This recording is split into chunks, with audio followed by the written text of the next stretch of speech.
Good afternoon, everyone. I'm really excited to be here with you today and talk about a subject that is near and dear to my heart. Welcome you to the class and look forward to our day together. Today we're going to be talking about encryption, and in particular, how to keep your information safe. Each one of us has information we want to protect, and this class is going to help you figure out how to do that in a very specific way. A little bit about me as we move into the class. I am a Microsoft Certified Systems Engineer. In addition, I have a certification focused on being a security professional. In addition, I have a security management certification as well as a PGP certification. Each one of these certifications focus in on a different part of technology, whether it be building the network, securing the network, going through and managing the people within that take care of that network, or whether it's making sure that the encryption happens in your email or on your hard disk. So each one of those certifications focuses in. From a practical experience, so sometimes the certifications are great, but you want some practical experience. With practically, I work with a major defense contractor, and we go through and implement these technologies to make sure that email gets encrypted, to make sure that the data on your hard disk gets encrypted, so that nothing gets lost. On a personal level, I do go through and volunteer. I volunteer with a couple of nonprofit organizations. One as a trainer, another one as a board member. If you need to contact me or would like to contact me, here's my contact information. Definitely prefer email. I think we all live and breathe and die email right now, so it's a good thing. Just send me an email. I'll be more than happy to respond for you. Now I just want to take a couple minutes and do a meet and greet. I'd like to find out, number one, your name, what your profession is, also what is your experience with this, with encryption, and also what are your expectations of the class. If you would, sir. Sure. My name is Leland McKindle. I work as an IT professional. Basically, what I'm looking for the class is to learn a little more about security and potentially provide security services to my clients. Mm-hmm. And the experience I have on this subject is providing IT services, within the community. Great. Well, thank you. Thank you very much, Leland. And you, sir. My name is Kevin Nason, and I am co-owner of Global Bean Coffee Company. Mm-hmm. And we are expanding our business, opening up a coffee shop, and want to offer Wi-Fi. And I'm getting concerned about having everything open and wanting to protect my information. Definitely, that's a great ambition, great thing to be aware of, especially with some of the payment card industry things happening. Definitely want to be aware of those items. We'll get into payment card industry in particular a little bit later on in our discussion, but today we're focused on the basics. Thank you. Very good to meet each one of you. All right, housekeeping. When it comes to housekeeping, this is a 2-day course, but it's only a half-day course, so I'm not going to overload you. You think about encryption and you think, oh dear, what about this? But we're just going to do 2 half days and we're going to be good. You're going to get the basics of what you need to know. If you need to go to the restroom, there are restrooms down the hall on either side, one for the guys, one for the gals. And if you need vending machines, if you're hungry and need a snack, if you go one building over, you'll see some vending machines over that you can take care of those needs. If there's a need to escape, in case there's a fire or something like that, if you go down the hall on either side of the classroom, there will be fire escape exits there. In addition, definitely appreciate it if you go ahead and turn off any cell phones or at least silence them so we don't hear them and they don't distract other people. The goal here is that we all go through and can learn together. Thank you very much. All right, pre-flight check. Are we ready? Ready to learn. So we're comfortable. Is everybody comfortable? Temperature good? Yes. Good. Yeah. Excellent. What about your chairs? Your chair's comfy but not too comfy? Yeah. Perfect. All right. And then trip hazards. Nothing's in the floor. Nothing's obstructing your view, right? No, we're good. All right, good stuff. Let me go ahead and get you guys your handouts. There you are. Thank you. There you are. Thank you. Right, thank you. Thank you. That's our teamwork. Woo. All right, you're good. Thank you, sir. And does anybody need a pen or anything to write with? Is everybody good for pens? Good. All right. Let's move on. So pre-course announcement. What we're going to be focused in on during the course of the next 2 days is recognizing what encryption looks like. Not only recognizing what encryption looks like, but understanding how it works and why we need it in each different area. We're going to focus in on laptop encryption, email encryption, and web or browser-based encryption. In addition, we're going to be able to identify where we use it. So we get into the web browser and also laptop and email. Course prerequisites, we definitely want to know where our information is. So as you think about what you're doing, how you're using your computers, where is that information? Do you know where your information is? Yes. Good deal. And do you care about it? Do you not want anybody to get it? Do you want to protect it? Yeah, Yes. All right, Yes, good yes. stuff. Those are the prerequisites. We can get you the rest of those skills. And if you'll notice here down in the bottom left-hand corner, there is a handout alert. So anytime you see this page with the dog tag here, and the number 4, you'll know to turn to page 4 of your handout and refer to that information. On that particular section, it gives you some books, some additional resources that you can go to and learn from, whether it be Cryptography for Dummies, which I really like those books. They're very simple, very straightforward, get you the information you need quickly, and also Practical Cryptography, and that book is more about the math. So if you want something to look good on your shelf to show that you're a smart guy, then stick it on the shelf and you've got something to talk about maybe. And let's get into the module, get into the meat of the matter here, Encryption Basics. So the objectives of this particular module are to recognize that encryption hides information. Encryption hides information, and it hides information by making it impossible to read. And the hiding process is like a black box. It's like a black box. We're going to expand on that just a little bit more. Whenever we go through and encrypt things, we're protecting information at rest and in motion. At rest and in motion. And finally, key-based encryption is the commonly used types of encryption used today. Encryption basics. So here's the story. This is going to be the foundation for how encryption works. So we start off with, let's say we want to write an email to someone. We're going to go through and we're going to create an email, maybe using Outlook, maybe using some type of other tool to create that email. Once we've created the email, it's going to be written so that we can read it. And that's called plain text. Once it's plain text and everybody can read it, we're then going to run it through the encryption software, which is going to encrypt the data. And then once the data gets encrypted, it becomes ciphertext, something that's not readable. So we move from being readable to not readable. And then when the recipient gets it, they're going to get it in the ciphertext or the not readable format. And then it's going to be decrypted by their encryption software and then transferred back into something readable, something plain text. So Leland, would you mind just kind of recapping that story for me, please? Sure. Basically, your data starts in plain text.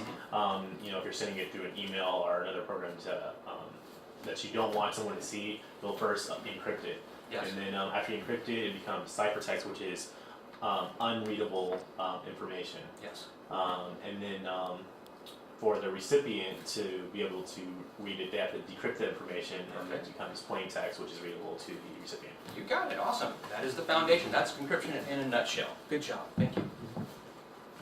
So then if we look at this process of moving things from plain text to ciphertext, let's give you an opportunity to see what this actually looks like. So the original, the plain text here, what might be, this is a test of the emergency broadcast system. That'd be plain text, something we can just read. The encrypted stuff, the ciphertext, what I like to call the gobbledygook, that actually looks like something like this. And that is the encrypted, the ciphertext. And our main point here is that encryption hides information by making it impossible to understand. And you can tell, you would be able to understand this if you didn't have the right tools, right? Right. We just can't figure that one out. So let's recap. So if you look at number 1 here, number 2 there, number 3 here, which one of these two are plain text? 1 and 3. Perfect. Which one is ciphertext? 2. Perfect. And then Eric, can you fill out this blank here, please? Certainly. Encryption hides information. Perfect. And it does that by making it impossible to understand. All right, second point. The hiding process is like a black box. So we take the plain text, we run it through the program, and it creates a ciphertext. That encrypting process is like a black box. And several of you are guys in here, and as you think about what do you do sometimes when you have dirty clothes and you don't really have time to make it to the laundry hamper? Where does it wind up going? Under the bed. Under the bed. And how many of you have ever been to a house and there's this room that's locked that you never get to go into? Have you ever been to that house? Oh yeah. I know that I have. That's basically what's happening with cryptography, is you're taking that stuff, that dirty laundry, that stuff you don't want people to see, and you're putting it in a box that's locked. It's locked away so people can't see it. And that's the basic understanding of what's going on. That's how it happens. So, and how it does happen is math. We're not going to go into the nitty-gritty, gory details of this math equation, but you're using math to make it happen. And Kevin, would you mind filling in this blank, please? The hiding process is like a black box. Perfect. You got it. Let's move on to number 3. So this talks about where would we secure information? Where would we secure information? And we're going to be securing information at rest and also in motion. Information at rest and in motion. And Eric, would you mind taking a look at these 3 items here? And can you think of a situation where you might want to go through and encrypt information at rest? Everywhere. I think with my laptop hard drive, when I when I go on the plane, sometimes I check it, Yes. and I don't want people to see what's on it, so So I if would you- certainly want to encrypt it. Perfect. That's a great answer because you'd hate to lose that laptop and then somebody take the information on it. That's a great example. I was one of those vets who received the email saying that we lost a laptop and that laptop had your information on it. So I'm sorry if somebody gets your information, your personal data. Yeah, so you had that too, huh? Yeah, that's a very frustrating situation. But if that laptop had been encrypted, they couldn't have gotten to it. It would have been safe. Thankfully that they recovered that laptop. So we're both feeling better about our identities at this point. And information in motion. How about you, Mike? Can you think of a situation where you would want to encrypt or protect your information that's in motion? Yeah, I've got a lot of people that travel internationally and they carry very confidential information on USB drives. They will not put it on a laptop because they can always keep that USB drive in their possession. Yes. But if a pickpocket grabs it and it's not encrypted, they're hosed. I want it encrypted. I don't care who gets his hands on it. If it isn't the right guy accessing the information, I don't want him in. For me, that's critical. That's an excellent example. Good thoughts. And also email. Sometimes we go through and we transmit data through email. Maybe it's medical records, maybe it's financial records. We're going to transmit all that information through email. And having a tool to encrypt it is a great resource to keep it safe along the way and also meet those regulatory compliance. Great input, guys. All right, question. When do you need to secure information? And Eric, would you read the first answer here and tell me if that would be a valid case? Sure. Instant messaging about the family cat. Probably not too important, so I'd say you could skip that one. Good call. Mike? Sending email to a business partner, absolutely. You don't want confidential information getting out. Both of you can get hurt. Excellent. Kevin? Emailing your significant other to marry you. I don't think that would need to be secured. Yeah, definitely. And you probably wouldn't want to email her to marry her in the Yeah. first place, or I am, for that matter. Good call. Leland? Reading Facebook posts from friends probably doesn't really, I mean, it's public anyway, you know. Exactly. So. Good call. Awesome. Great answers, guys. You've got it. So now we turn the page, and we go into what are the three common types of key-based encryption mechanisms that are out there today. So as we look at these key-based encryption mechanisms, we have symmetric, asymmetric, and hybrid types of key-based encryption. The symmetric key is basically a one-size-fits-all, or one key decrypts everything. And this is an important type of encryption because this is generally where we use it with hard disk encryption. We like this type of encryption because it's fast. It's one key, goes through it and encrypts and decrypts, and it's a very fast encryption type. So whenever you think about symmetric encryption, think hard disk encryption, and think secret decoder ring. You might remember as a kid you had the secret decoder ring, and as long as all of your buddies had that secret decoder ring, you could all decrypt the message. You could all make that message legible to yourself again. And so that's a great way to think about it. Any questions about this slide about what symmetric key is? Nothing? Okay. And then Kevin, just as a recap, with symmetric key, is it one size fits all, or does it take 2 or 3 keys to open things? Just one key. One size, yeah, perfect. I want to drive that point home just a little more. Okay, now here's when we get into multiple keys. With asymmetric key encryption, we have 2 keys and a passphrase. 2 keys and a passphrase. And this type of encryption is used with your web browser encryption. And it's also used with PKI type email or S-MIME email. And the SSL for the web browser type encryption, whenever you go to a secure website to make a payment, like maybe Amazon or maybe you go to PayPal and you make that payment, you're going to get that lock in your Internet Explorer or some other indicator that this channel has been secured. That's what's happening here. It's SSL and this asymmetric cryptography. And what's happening is that there's actually a public key, so someone's going to send you a message.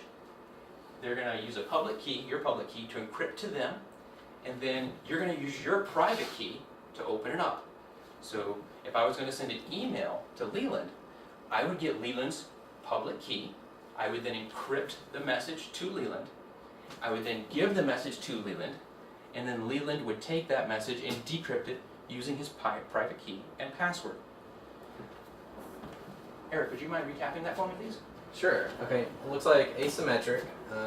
It's kind of similar to symmetric, but it uses a different key on the encryption process, and then a second key on the decryption process.